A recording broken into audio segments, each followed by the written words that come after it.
ইংল্যান্ডের স্টোনহেঞ্জ যুক্তরাজ্যের সবচেয়ে পরিচিত প্রত্নতাত্ত্বিক নিদর্শনগুলোর মধ্যে একটি। সেখানে মাঝখানে একটি বড় পাথরকে ঘিরে রেখেছে আরও বেশ কয়েকটি শিলা পাথর। এই মাঝের পাথরটির উৎস নিয়ে পাওয়া গেছে নতুন তথ্য। এই তথ্যের আলোকেই গবেষকরা বলছেন প্রাচীন এই স্থাপনাটি আগের ধারণার চেয়েও অনেক বেশি যৌথ উদ্যোগ ছিল।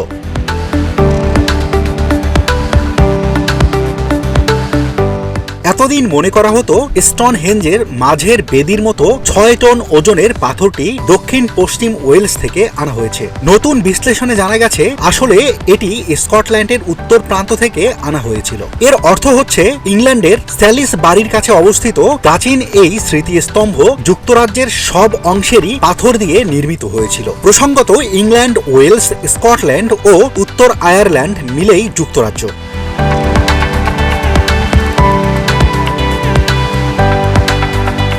নতুন এই গবেষণার ফলাফল ইঙ্গিত দিচ্ছে যে নব্য প্রস্তর যুগে ব্রিটেনের অঞ্চলগুলো অতীতের ধারণার চেয়েও অনেক বেশি পরস্পর সংযুক্ত ও উন্নত ছিল। স্টোনহেঞ্জ ও স্কটল্যান্ডের সুদূর উত্তরের মধ্যে দূরত্ব প্রায় 700 কিলোমিটার। কারা এই কাঠামো ঠিক কি উদ্দেশ্যে নির্মাণ করেছিল তা এখনো সুনিশ্চিতভাবে জানা যায়নি। তবে এটি স্মৃতিসৌধ বা ধর্মীয় স্থাপনা হতে পারে বলে অনেক বিশ্লেষক এবং বিশেষজ্ঞরাই মনে করছেন।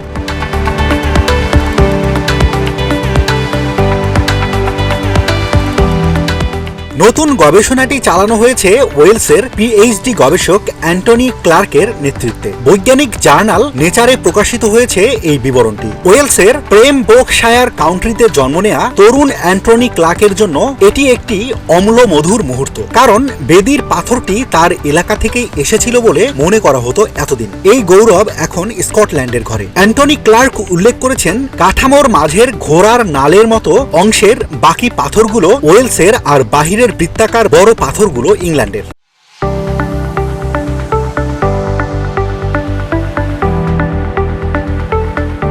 তিনি আরো বলেছেন স্টোনহেঞ্জ এক দারুণ সম্মিলিত ব্রিটিশ প্রচেষ্টা। গোটা দ্বীপের সব ধরনের জাতির মানুষকে যুক্ত করেছিল এই প্রকল্প।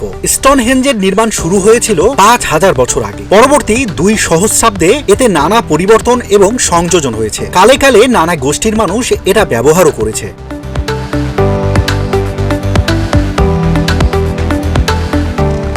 এই গবেষণার সঙ্গে যুক্ত ইউনিভার্সিটি কলেজ লন্ডনের ডক্টর রবার্ট ইকসার ফলাফলটির বর্ণনা করেছেন বিস্ময়কর হিসেবে। তিনি বলেন গবেষণাটি 2টি গুরুত্বপূর্ণ প্রশ্নের জন্ম দিয়েছে। প্রথমত, কিভাবে বেদির পাথরটি স্কটল্যান্ডের উত্তরের 700 কিলোমিটার দূরত্ব থেকে এখানে নিয়ে আসা হয়েছিল, আর দ্বিতীয়টি হলো এই প্রশ্নটি আরো কৌতূহলকর কেন বিদ্যমান রেকর্ড মতে ওই যুগের নানান স্মৃতিস্তম্ভে ব্যবহার করা আর কোনো পাথরই এত দূর থেকে নিয়ে আসা হয়নি।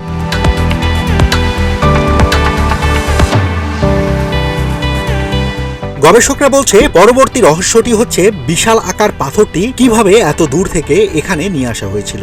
স্থলে পরিবহনের স্পষ্টতই অনেক ভৌত বাধা ছিল। সমুদ্র পথের যাত্রাও প্রায় সমানভাবেই দুঃসাধ্য হওয়ার কথা। স্টোনহেঞ্জের কিউরেটর হেদার সেবায়ারের মতে এই গবেষণার ফলাফল নব্য প্রস্তর যুগের ব্রিটিশ সম্প্রদায়গুলোকে বোঝা এবং তাদের পরস্পরের মধ্যে যোগাযোগ স্তর ও পরিবহন ব্যবস্থা সম্পর্কে আরো বেশি ধারণা যোগাবে। বন্ধুরা, আজকের এই ভিডিওটি সম্পূর্ণভাবে নির্মাণ করা হয়েছে বিবিসি বাংলার তথ্যসূত্রর অনুসরণে। কেমন লাগলো আমাদের এই ভিডিওটি আপনার অনুভূতি জানিয়ে কমেন্ট করতে ভুলবেন না।